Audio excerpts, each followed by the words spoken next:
Bom dia, primeiro ano, tudo bem? Vamos então continuar hoje, mas estamos finalizando mais uma semana, sexta-feira, né? Hoje é dia 11 do 12 de dezembro de 2020.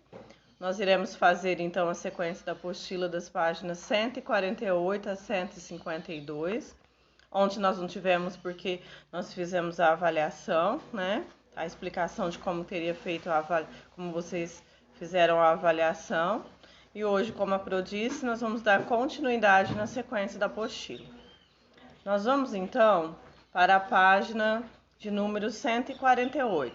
A Pro colocou a data lá, 11 de 12 de 2020, né? Hoje nós vamos falar de uma profissão, tá? Uma profissão não é tão conhecida, nós não temos contato com essas pessoas, né? A gente já ouviu falar dessa profissão, vamos falar em revista, na internet, né, de quadros, mas eu, por exemplo, nunca tive um contato com esse profissional, que é o escultor, né? Então, portanto, a gente começa com esse título, profissão escultor. Eu vou ler os parágrafos e aí depois a gente conversa um pouquinho. Você já ouviu falar na profissão de escultor? O escultor é um artista que usa materiais como rochas, madeira, argila e ferro para criar formas chamadas de esculturas. As esculturas são obras de arte bastante apreciadas. Algumas delas existem há muito tempo, como as que estão nas pirâmides do Egito. No Nordeste brasileiro há também muitos escultores que trabalham com barro e fazem bonecos. Assim como os pintores, que a gente já está mais habituado de, né, estar observando e fazendo apreciação de quadro, a escultura é a mesma coisa, né? Eles usam rochas. Na praia também tem bastante gente que faz imagens na areia, né? Madeira, argila, o ferro e criam essas esculturas. Às vezes ela tem formas, né, nós vamos falar mais para frente, umas formas parecidas com sólido geométrico, outras são abstratas, então assim depende muito do escultor. A mais antiga é a do Egito, que a gente está vendo a ilustração, a entrada do templo do faraó egípcio. Ela foi construída há mais de 3.000 anos atrás, então é uma profissão antiga, né? E do lado, o artesanato em argila de Eginaldo Vitalino neto do mestre Vitalino, no município de Caruaru, Pernambuco, em 2012, né? Então ele foi feito em argila. Então eles utilizam desses materiais para estar criando a sua obra de arte, tá? Nós vamos ver algumas agora, fazer algumas comparações com sólido geométrico e depois vocês vão ser o escultor. Vamos para a próxima página, 149. Aí vem a atividades. Atividade número 1, vocês vão observar as 4 obras de artes, né? E vão colocar com quais sólidos geométricos ela se identifica. Observe a escultura, depois escreva o nome das formas geométricas que você identifica em cada escultura. Por exemplo, a letra A, ela é uma escultura abstrata no Parque de Eder, na cidade de Baku. Então, se a gente olhar para essa escultura, a gente vai conseguir identificar nela uma forma geométrica. Aí vocês vão escrever qual é essa forma geométrica, o nome da forma geométrica, tá? Na letra B também, ela chama Alamo, do Tony Rosenthal, tá? Qual forma geométrica ela se identifica? Depois, na letra C, é O Beijo, né, do Júlio Gonzalez. Também tem uma identificação de uma forma geométrica, de um sólido geométrico. E o equilíbrio, o desequilíbrio, né, que já é mais abstrato, mas contém duas formas, dois sólidos geométricos nessa escultura. Tá? Então aqui vocês vão observar a ilustração e colocar qual a forma dos sólidos geométricos que ela se identifica, tá? Nas linhas abaixo. A 2 é o que eu falei, agora vocês vão ser os escultores. Vocês vão criar a escultura de vocês. Agora você é escultor, construa uma escultura com formas geométricas. Então vocês vão pegar, vocês podem utilizar vocês vão criar o que vocês quiserem, né? Porque vocês são a escultura, a obra vai ser de vocês. O que vocês podem estar utilizando? Mas tem que ser utilizado através igual tá aqui, das formas geométricas, né? Massa de modelar, massinha, embalagem vazias, né? Então, assim, cada um vai utilizar daquilo que tem em casa e vai fazer sua escultura. Aqui eu vou pedir para vocês estarem enviando uma foto depois que vocês criarem a escultura de vocês. E dê um nome para ela, porque todas as esculturas ela tem um nome, tá? E aí, vocês enviam para mim. Não precisa ser hoje, pode estar fazendo as outras atividades e depois quando vocês forem criar, se eu estiver prontinha, peçam para os pais estarem tirando uma foto e enviando para mim, tá? Próxima atividade, nós vamos falar sobre outras profissões. Vocês fizeram na sequência anterior uma entrevista com um profissional da escola, até eu quero falar que eu fiquei muito feliz porque vieram várias entrevistas para mim estar respondendo como professora e coordenadora, como profissional da escola, e eu respondi para todos que me pediram. E também vocês fizeram uma entrevista com um adulto que mora com vocês, com um familiar, né? Sobre as profissões. Então agora nós vamos utilizar esses dados para estar montando o gráfico, tá? O que vai acontecer? Porque assim, como nós faríamos essa atividade na escola, nós teríamos vários tipos de profissões, porque cada aluno ia trazer uma entrevista, né? Agora aqui não, porque nós estamos em casa, através do ensino remoto, vai ficar um pouco restrito a atividade. Mas vocês vão fazer conforme a possibilidade de vocês, tá? Se tiver em casa, por exemplo, o pai e a mãe, cada um com a sua profissão, o pai, a mãe, ou a tia, né? Ou a prima, porque aí o gráfico vai ficar com mais informações, não vai ficar apenas com uma. Agora você vai preencher o gráfico, as profissões dos pais ou responsável. Então, embaixo vai escrever o nome das profissões, né? E do lado, a quantidade de profissionais que tem nessa profissão. Por exemplo, se nós estivéssemos na escola, duas pessoas eu sei que tem a mesma profissão lá, que é psicóloga, né? A mãe do Miguel e a mãe do Lucas. Então, no caso, seriam duas, quantidade de profissionais, 2, e ia pintar no quadro referente à psicóloga, né? Agora vocês vão ter que fazer com a profissão que vocês com a pessoa que vocês entrevistaram e colocar a quantidade ou se tiver mais oportunidades, quantidade de outras profissões, vocês colocam embaixo o nome e aqui tá a quantidade e pintem o quadradinho referente à quantidade, tá? Vai ficar meio que adaptado, mas na escola vamos falar que a gente teria são 9 alunos, pode ser que não tem 9 porque tem gente que tem a mesma profissão, né? Vamos falar que a gente teria 5, 6 profissões diferentes, ia ser um gráfico, né, um pouquinho maior, cores diferentes, bem mais elaborado, mas a gente tem que se adaptar, tá? Vamos para a próxima página, a 151. Observe o gráfico e responda. Quais são as 3 profissões mais comuns entre os pais ou responsáveis? Então, assim, vocês vão responder a de quem vocês entrevistaram, porque no caso aqui a gente ia observar isso dentro da sala de aula, né? E aqui em casa vocês vão fazer de acordo com a entrevista. Então, coloquem as profissões de quem vocês entrevistaram em casa, tá? 3. Agora você vai preencher o gráfico com o período de trabalho exercido pelos pais ou responsável da turma.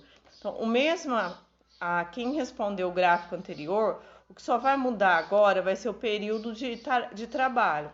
Então, quantidade de profissionais vai continuar, né? Igual o gráfico anterior. E embaixo já está escrito, ó. Essa pessoa ela trabalha no período da manhã, na tarde, o dia, a noite ou parte do dia. Aí quantas pessoas trabalham no período da manhã? Aí pinte o quadradinho referente. Quantos à tarde? Tem o dia todo? Se não tem, não pinta, tá? É aquilo que eu falei. Também vai ficar com poucas informações, mas pelo menos a gente está trabalhando com um gráfico, né? É um gráfico de barras, e vocês já tiveram outras oportunidades de estar fazendo, mas seria interessante se houvesse outras profissões, né? No caso da professora aqui, eu trabalho o dia todo, né? A parte da manhã e da tarde. Então, quem quiser colocar o da professora também pode. Para quem fez a entrevista comigo, né? Porque lá eu tenho 2 funções na escola. Então, pode já estar acrescentando mesmo que é referente só aos responsáveis para poder ter mais informação. 4. Em que período da maioria dos entrevistados trabalha? Aí vai falar se é manhã, se é tarde, o dia todo, à noite, parte do dia e parte da noite, e vai responder aqui na linha, tá? E agora o em casa, número 20,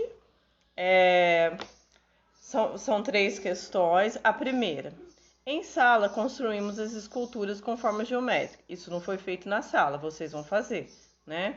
Você sabia que podemos também fazer arte utilizando figuras planas? As figuras planas é o triângulo, o quadrado, né? O paralelograma, o retângulo, né? São as formas geométricas, né? Não são as planas. Vamos falar, não são os sólidos, são as planas. Então, vocês vão procurar, vai observar essa ilustração, que é um mosaico, e vai contornar o triângulo, né? Onde está o triângulo, aonde está o paralelogramo e aonde está o quadrado. Vejam que esse mosaico, né, para quem já também é uma obra, ele tem várias situações aqui de triângulo, algumas de quadrado e uma de paralelogramo. Tem mais de paralelogramo. Não precisa de contornar todas, apenas uma de cada figura, tá? Em relação ao que os pais ou responsáveis responderam sobre a escolha da profissão, o que mais chamou sua atenção? Aí já é mais pessoal. Que profissão você gostaria de ter quando crescer? É também pessoal, cada um vai responder a sua, tá? Bom, essa sequência é curta, porém tem a questão da escultura que vocês têm que fazer e do gráfico também. Por isso eu não quis dar 2 sequências, já que ontem nós não tivemos devida avaliação, tá? Mas qualquer dúvida, eu estou à disposição, os pais podem estar entrando em contato que a Pro explica novamente. Vamos para o Pequeno Príncipe? Hoje nós vamos para o capítulo 15, né? Ele vai visitar o 6º planeta hoje. Então, vamos lá, capítulo 15 lá. Vamos ver o que ele encontrou nesse planeta, né?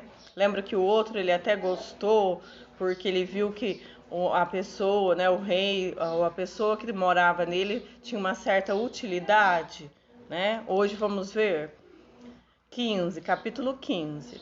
O 6º planeta era 10 vezes mais vasto. Ele era habitado por um velho senhor que escrevia livros enormes. Veja, ali está um explorador, gritou quando percebeu o Pequeno Príncipe. O Pequeno Príncipe sentou sobre a mesa e suspirou um pouco. Ele já havia viajado tanto. De onde você vem? Perguntou o velho senhor. Que livro grosso é esse? Disse o Pequeno Príncipe. O que você faz aqui? Sou geógrafo, respondeu o velho senhor. O que é um geógrafo? É um sábio que conhece onde estão localizados os mares, os rios, a cidade, as montanhas e os desertos. Isso é bem interessante, disse o Pequeno Príncipe. Enfim, uma verdadeira profissão. e ele lançou um olhar em torno de si pelo planeta do geógrafo. Ele nunca tinha visto um país tão majestoso. É muito bonito o seu planeta. Nele existem oceanos? Eu não posso saber, disse o geógrafo. Ah, o pequeno príncipe ficou decepcionado. E montanhas? Eu não posso saber, disse o geógrafo. E cidades, rios e desertos? Eu também não posso saber, disse o geógrafo. Mas você é geógrafo? Você é geógrafo. Exato, disse o geógrafo. Mas eu sou explorador. Eu preciso mesmo de exploradores. Não é um geógrafo que vai contar as cidades, os rios, montanhas, os mares, os oceanos e os desertos. O geógrafo é importante demais para passear. Ele não deixa o seu escritório, mas recebe os exploradores. Ele os interroga e toma nota das lembranças deles. E se as lembranças de um deles lhe parecessem interessantes, o geógrafo manda fazer um questionário sobre a moralidade do explorador. Para que isso? Por que o explorador que mentisse acarretaria catástrofes nos livros de geografia, assim como o explorador que bebesse demais? Por que isso? Perguntou o pequeno príncipe. Porque os bêbados vêm duplicado. Então o geógrafo anotaria 2 montanhas onde existisse uma. Eu conheço alguém, disse o pequeno príncipe, que seria um mau explorador. É possível, portanto, que quando a moralidade do explorador parece boa, fazemos um questionário sobre a sua descoberta. Podemos ver? Não, é complicado demais, mas exige-se do explorador que ele forneça provas. Por exemplo, se eu tratar de descobertas de uma grande montanha, exigimos que ele traga grandes pedras. De repente, o geógrafo se empolgou. Mas você vem de longe. Você é explorador? Você vai me descrever o seu planeta? E o geógrafo, tendo aberto o seu registro, apontou seu lápis. Anote-se primeiro os relatos dos exploradores. Espera-se para anotar a caneta que o explorador tenha fornecido as provas. Então, interrogou o geógrafo. A minha casa, disse o pequeno príncipe, não é muito interessante. É bem pequenininha. Eu tenho 3 vulcões, 2 em atividade e um vulcão extinto, mas nunca se sabe. Nunca se sabe, disse o geógrafo. Eu tenho uma flor. Nós tomamos nota das flores, disse o geógrafo. Nós não tomamos nota das flores, disse o geógrafo. Por que isso é a mais bonita? Porque as flores são efêmeras. O que significa efêmera?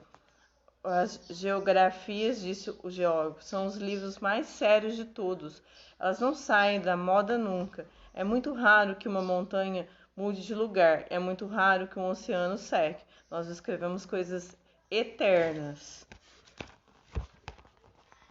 Mas os vulcões extintos podem acordar, interrompeu o pequeno príncipe. O que significa efêmera?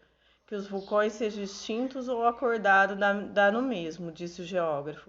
O que conta para nós é a montanha, ela não muda. Mas o que significa efêmera? Repetiu o pequeno príncipe, que na sua vida nunca desistiu de uma pergunta, uma vez que já tivesse feito. Isso que significa que é ameaçado de extinção próxima. Minha flor está ameaçada de extinção próxima? É claro, minha flor é efêmera, disse o pequeno príncipe para si mesmo, e ela só tem 4 espinhos para se defender contra o mundo, e eu a deixei sozinha em casa. Esse foi seu primeiro movimento de arrependimento, mas ele recobrou a coragem. O que você me aconselha a visitar? Perguntou ele. O planeta Terra, respondeu o geógrafo. Ele tem uma boa reputação.